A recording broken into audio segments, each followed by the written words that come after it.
Well, hey folks, howdy, welcome back. Today's video is sponsored by the Department of What the Hell Was I Thinking when I took a particular job in, and that's what this video is going to start off with. I'll explain the whole thing as I go along, but this is most likely going to be multi-part, so let me show you what's on the lift today.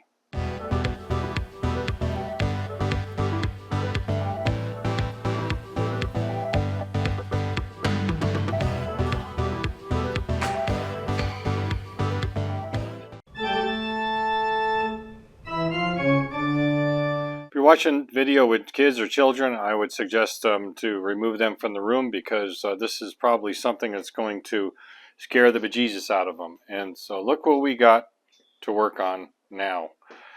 Wow. Tell you what it is first. This is an 85, I think, 85 Honda VT 1100C. So the V-twin 1100cc liquid cooled. This is not mine, this is a customer, but according to the customer, I don't know how long ago, but he picked this up. It's out of Jersey, as you can see, and the last registration, 1996. And according to the customer, the owner of this bike, which was the original owner, bought it. I don't know when all this work was done, but essentially this was all farkled out like this for the purposes of him taking cross-country trips, because it's got a solo seat, and I haven't even scratched the surface. Solo seat. It's got air suspension. It's got a spare fuel tank in here, which I don't even know how it works. Sorry, the dog's playing with his toy over there, but that's the way it is. And so this was set up, obviously, for touring. My understanding is, according to customer, is he got pretty much all the farkles done, and then, unfortunately, the gentleman passed. I'm assuming that's probably in 96 or 97. And then it was shoved in a corner of, I guess, the next nearest relatives or his kids or some, and then my customer bought it. This is attached to a California sidecar, which is right there. And yeah, I told him that I would go ahead and hopefully get this thing going and reattach the sidecar for him.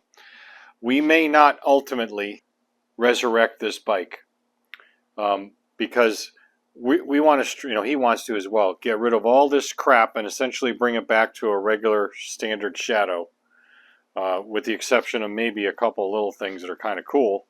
But for the most part, we need to get rid of all this stuff, get rid of that spare fuel tank, all this electrical wiring that's been modified, need to fix that. The trouble is, I don't know if it's been modified, the rear subframe has been modified for this big box, whatever it is. I just don't know. I don't know if this is obviously not a Honda thing, but somebody made it for him. I don't know. So this is all going to go. The side bags are going to go. We're going to take off this. I hate these sticks of gloss, to be honest with you, with the fishtail, whatever it's called. I have the original exhaust for it. A whole shitload of parts I got from the customer with this bike today. And actually there's more, but I just don't have any physical room for them. A bunch of parts in those bins there. I think we have most of the stuff. It has an air ride suspension, air shocks. You think it needs it? I mean, with all this weight on it. We're going to get rid of all that. I got the original rear shocks. We're going to put them on. We're going to get this thing as much as we can back to original condition. Now it has, I don't know if I mentioned this, it's got this up there, which is really weird, but it's got, I don't know if you can see that or not. It's got a little over 10,000 miles on the clock. Now, the first thing I think of is that's 110,000, but it's possible this thing actually only has 10K on it, because if he bought it brand new in 86, and in 90, probably 86, and in 96, he died, and he rode it for, a reasonable amount of time just the way it was, it may only have 10,000 on it. Then again, it may have 110,000 on it. So, essentially, this is the order of operations here. What I'm going to do is, I'm going to start tearing into all this mess. We're going to get this back end stripped down, and we're going to see what's underneath there to determine whether or not we can essentially rebuild it back the way it was, with either parts that we have, or if it's cost effective, or whether it's cost prohibitive or not. From Flea Bay, pick up whatever's needed to do that. If we can't do that, and there's been some significant modifications underneath here, then this project's gonna stop, the bike side of it at least, and customers already agreed he's probably gonna sell it as is to somebody and be done with it. But I wanted to give it a shot. You know, I'm a glutton for punishment, literally, and curiosity really has gotten the best of me on this one. I really love a challenge, and I can't think of any other challenge than what I'd call kind of this over farkle. So if you're going to farkle your bike, don't do this. Let me get you set up in the stand, and we'll start going through what's in some of the bags, and I'll show you that tank thing and things like that. Or maybe I'll do that freehand, I don't know. If you ever watch Vice Grip Garage, you notice that he likes to go into the trunk of cars to see what you got. Gives you an idea what, some cables there, looks like. What is inside the vehicle that is no longer where it's supposed to be. This has just got a junk in it, basically. Okay, this is where you have your, how does this open? Here it is. You gotta lift this up. And then underneath here, there's a prop rod made out of a piece of wood, but I don't know where it went. I guess it's down there. And so you have a gas tank right here. Do not know the size. And in this gauge here would be your air pressure gauge for your air shocks. This is a tool that has progressive suspension listed on it. Originally it probably had some sort of a Schrader valve thing. I have a similar little pump thing that it's actually better than that, but and it's progressive as well. So you can see that this has all been set up this way. I'm not sure what that is, but so that's what we have underneath this that has to go. We got to get this out of here. All this stuff, I don't know if it's Honda from a wing or something, and aftermarket, I don't know. But again, all this is going to go. And in the side bags, I think one of the side bags has virtually nothing in it, if I remember correctly. Oh, it just comes off altogether. Whatever. Not much in there except mold and mildew. I think there's more stuff. Oh, Lord have mercy. This is stuck. Come on, you. Why you no go? It doesn't work. Nope. Got it. Well, there's a lot of shit in here. Waste of time. I am not confident that this is unmodified underneath here. It's really hard to see any of the subframe that normally comes back. So let's go ahead and now I'll get you in the stand, and we're going to go ahead and start disassembling this thing. If any of the 2.5 people that are watching this out there have an interest in any of this crap or actually know anything about it, message me, because I don't know jack shit about it. I do know that I'm going to start from the top and go down. That makes the most sense. We'll see how this is bolted down in. It's got to be just bolted directly into it. Yeah, there's 4 bolts. I don't know if they're metric or not. They kind of look like 7/16. The customer said that he cranked it over and didn't start, of course, but he used a jumper pack, and I'm like, oh no. You cranked it over. Did you put any oil or anything down the cylinders? He goes, nope. I'm like, oh, great. I can see right now there's going to be some heavy editing to this video. All right, boys and ghouls, considering, you know, Halloween's upon us, I think that was appropriate.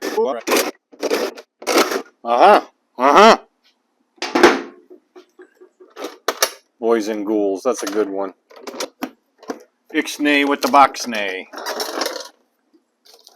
Oh, come on. This is not going to be part of the plan. Wow. Looks like a naked bike already. Shit, you could race this in MotoGP. Well, I guess the next thing we're going to have to do is pull this crap out and see. I don't know if the tank comes out with it or... Oh, boy. Look at this. Yeah, that's going to be fun. That's interesting. Ah, you know what? It's empty. There's not even a hint of fuel smell in there. You know, it probably jives with the story that was told. Maybe this was all set up and he hadn't even added fuel to this auxiliary tank, and unfortunately he died. All right, so there is a bracket up in here that bolts to the tank. See? little bracket right there, one there and one there. And I don't know if there's any, yeah, there's a couple, see those back there? It's a couple up front that look like they go from the back side. So I'm going to get those out, and then we'll lift the tank up, get it out of the way.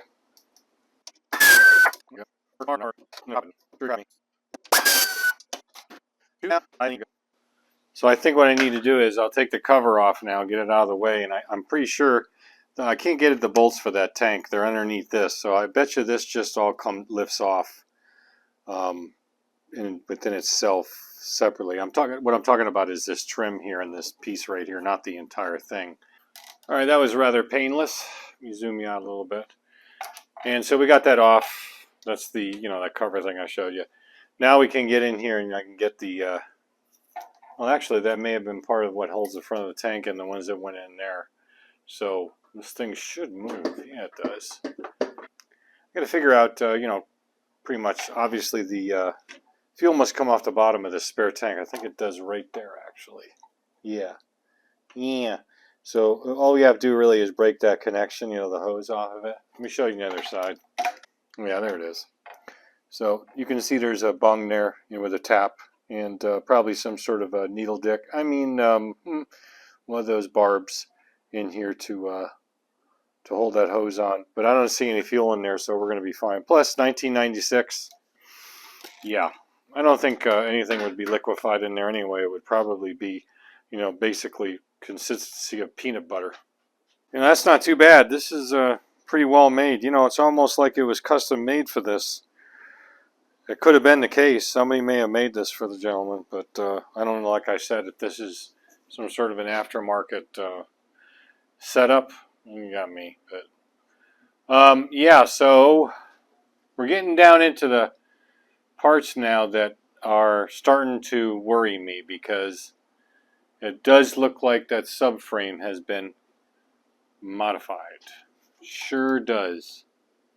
And if that's the case, see all that cutting there, then you might as well just forget it, because this, we're just not going to be able to do it. But I got to look into it just a little bit further. That's unfortunate. I was really kind of hoping that it wouldn't be, but geez, that sure looks like it to me, because where else would you bolt lights to and stuff back here? The subframe doesn't go back any further, so that's what I'm thinking. All right, maybe not. I'm in the VT1100 Shadow parts fish, and there's the tail end of the frame fish here, and you can see it stops right there, and it's got two holes, and then you have that cross member section right there. Yeah, it's been ground on. They probably ground the welds down or ground a little clearance in here, but yeah, if it hasn't been cut off or shortened, whacked like that, which it doesn't appear, this may be something that we can do something with. I bet you these holes have been bored out or drilled out for something like this, but that may not even be the case. This is spacers, obviously. So, okay. Yeah, we'll look into it a little bit further here and see, because if that's not the case, if it hadn't been cut, that is, then, we may be still in business. But the problem is, I don't know if I have everything, or we can even get everything that would replace it from here down on the fender, or how that works or anything. I'm going to study it. I'm going to study the parts fishes tonight, a little later. And then we'll take a look and see how that works. You can see the plastic has definitely been modified here, but that may not be. This is the inner fender, so I'm sure we could probably get a hold of that, because there's got to be some sort of an outer fender that's more decorative than this plastic here. And then, that may be salvageable in it the way it is right now, maybe usable rather. But the rest of it, I don't know. Doesn't look terrible, so we'll figure it out. Getting past my bedtime, so we'll just pick the video up tomorrow or another day. All right, so it's the next day. What is it? About 8:42 or so. I started on this about, I don't know, 7 a.m. And it was still dark out, I know that. And I got that all off. It was actually, I got to give whoever built this credit. There is a lot of attention to detail to it. It's clearly hand fabricated or home fabricated. But, you know, there's a lot of, I mean, there's a ton of fasteners on this. Whoever put this together was like me, you know, kind of, because I'm kind of anal on fasteners sometimes myself. I mean, like, this windshield and the sidecar screen doesn't need 6 bolts to hold the damn thing in, but I digress.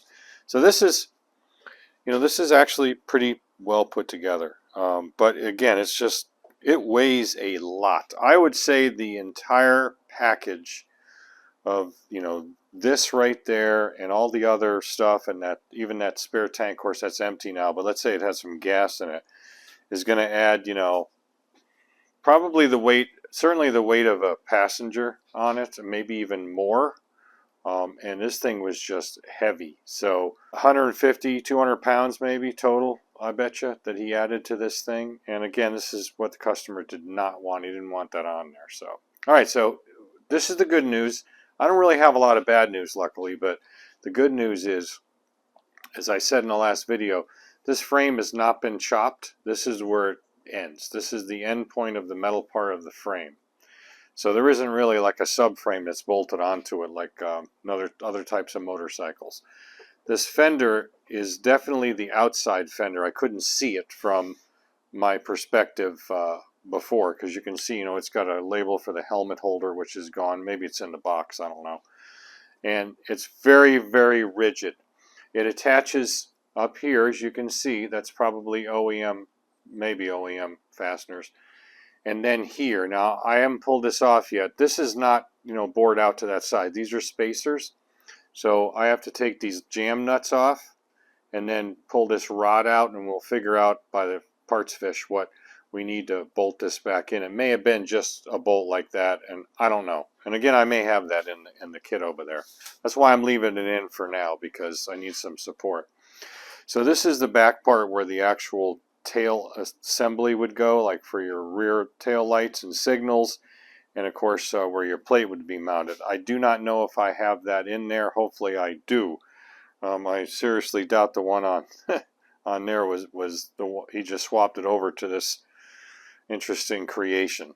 So basically that's where we're at right now, and you know, I'm just going to get some more cleanup done, get it to the point where the next step is going to be taking the tank off and then checking the fuel. I'm sure there's fuel in the secondary tank. So the way this works is you have a primary tank, and this is a direct line from the primary tank into the secondary tank or reserve tank.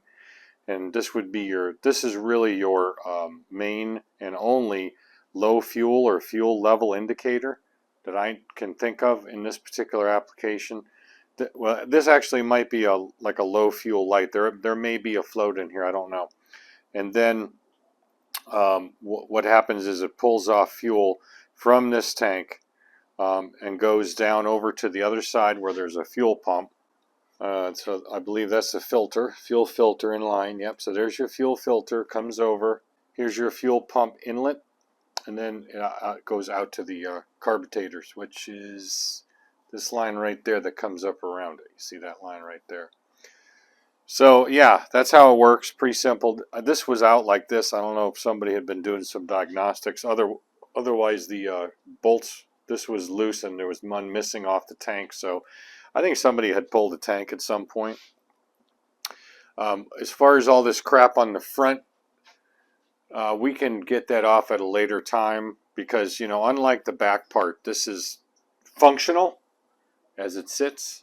So we can use this. We just have to clean it up, clean all of this ancillary wiring. I was going to say excellent wiring. That's not excellent.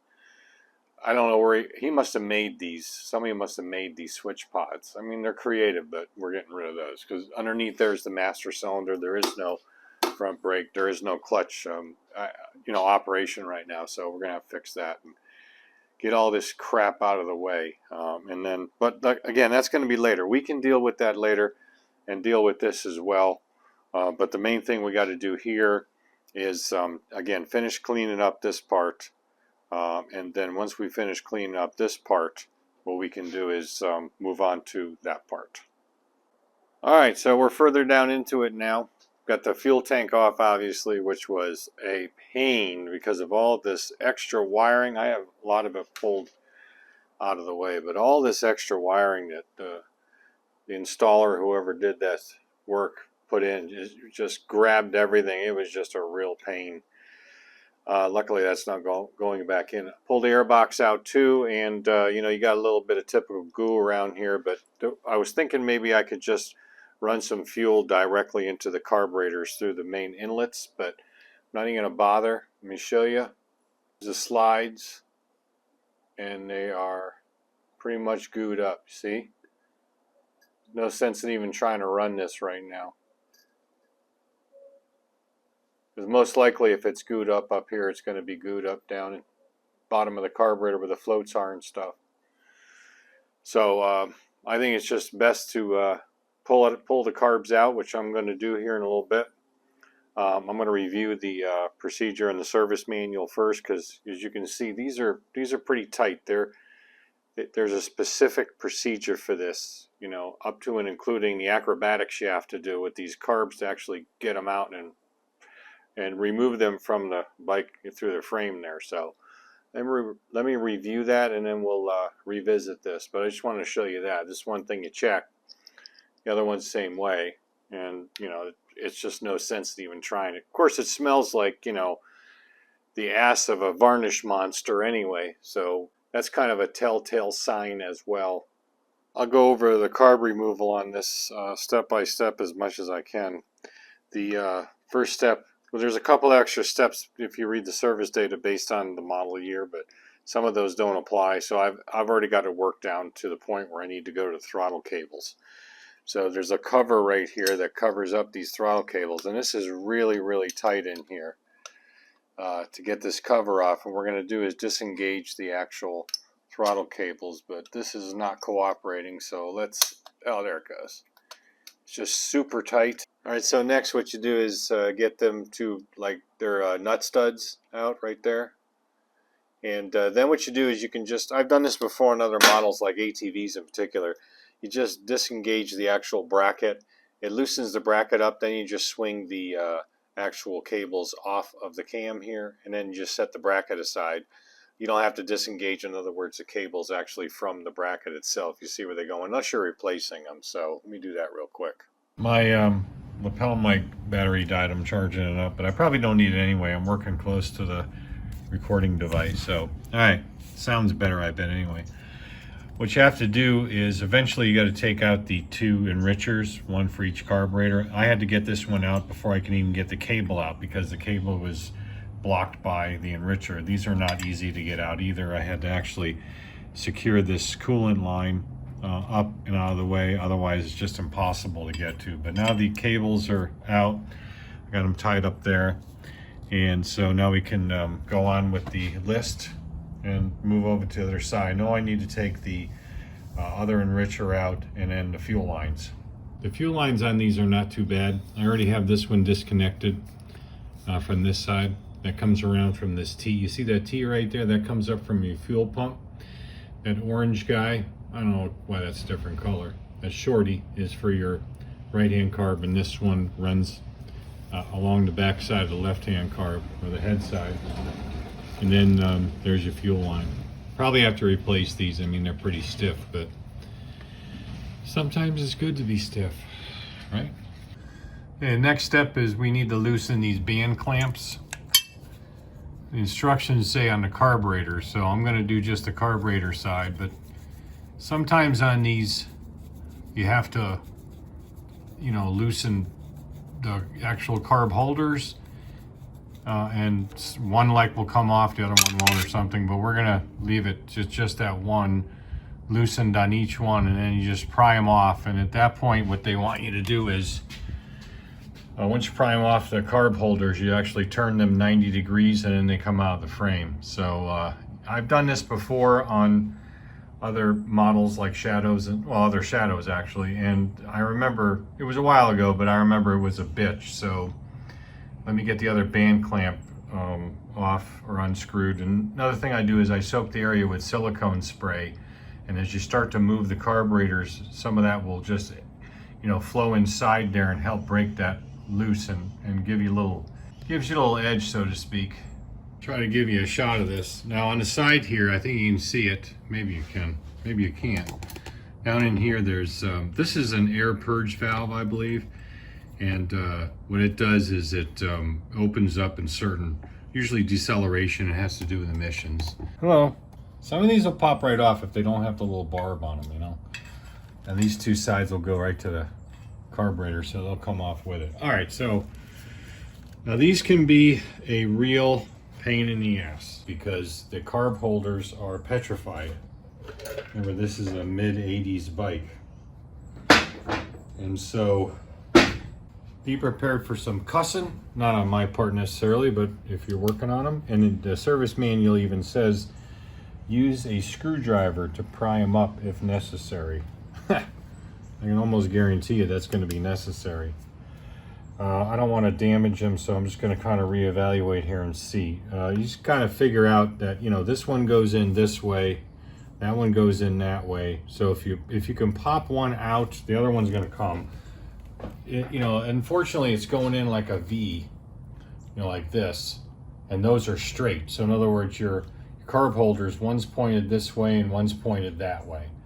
But when you put them in or take them out, there's no way to, you know, rock them, like in other words, articulate them in. They don't swivel, so they go straight in. So they almost don't want to line up when you first go to put them back in, which is why I usually replace the carb holder. You know, so I don't have to wrestle them too hard, but, you know, I also want to be kind of gentle with these. I don't want to go too crazy. But yeah, it's starting to loosen up a little bit. Not bad. See if we can get a better purchase without damaging anything. Let's see.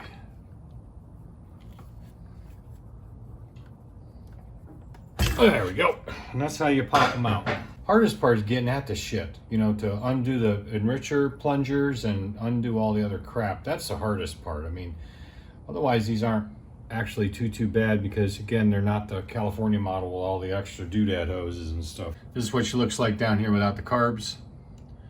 So again, I'm going to plug those intake holes, make sure nothing drops in. Take a glance in there first with the flashlight. I don't have a borescope, but it's not really important at this point. And the last thing we're going to do here is, before we close this video out, is we're going to pull the plugs, squirt some fogging oil down inside the cylinders, and then we'll go ahead and hook up a jumper battery. Of course, remove, you know, our plugs or loosen them up so they don't get sucked in. And we got to spin this motor over with no load, no compression on it, and get the cylinders relubricated. All right, so here's where we're at. Not terribly good news. Probably something I should have checked straight off the bat, but oh well. Anyway, I pulled the spark plugs out, and when I pulled, there's 2 spark plugs per cylinder, even though there's a V-twin. It's just the way Honda did it. When I pulled the left spark plug out from the rear jug, there was rust on it. And also, I could look down into the actual intake for that particular valve. You can see that one valve. You can't really see the other one, but you can see that one. So it'll be the left intake valve for the rear cylinder. And that's got rust all around the base of it. Now, it was in a closed position when I first looked at it, so it might be just surface rust around the base of the valve. But when I did it, so I immediately did a compression test, hooked it up to the jumper, did a compression test, and this one originally fired off only at 90 psi. And so I'm like, oh well. But I put a bunch of, I'm out of fogging oil. I had a little bit left, but I put WD-40 down in there, of course, with the spark plugs out, and cranking it around both cylinders. I got 130 eventually on both of them. But I'm not sure if that's going to work out because I did a leak down on this rear jug, and it's definitely bypassing on the intake. Whether it's that valve or the other one, I don't know, but you can put your hand over it and it'll want to push your hand off a little bit.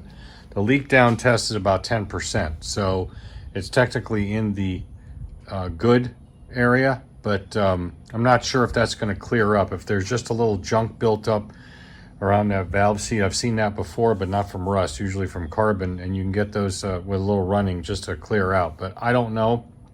So yeah, maybe I probably should have checked that first, definitely, but that's a mistake on my part. But You know, this thing would have been junk anyway, and now we can probably sell it for parts, or we can try it. You know, the carburetors are right there. I might be able to take them apart and just clean them enough to get it running.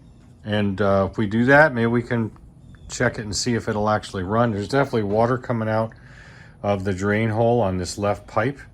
So, you know, you never know. It might run, and it might run okay after it has a couple of, you know, running cycles under its belt and doesn't burn any oil or anything. It's definitely not coolant. I don't know how any water get in there. The spark plugs were all tight. Everything else was all secured. So it could have been just moisture from condensation, but why on that particular cylinder, I don't know. So that's where we're at. I'm going to close the video out now, and I'm going to give the customer a call and see what he wants to do. You may or may not see any more videos on this project, but if you do, check them out. And as always, thanks for watching.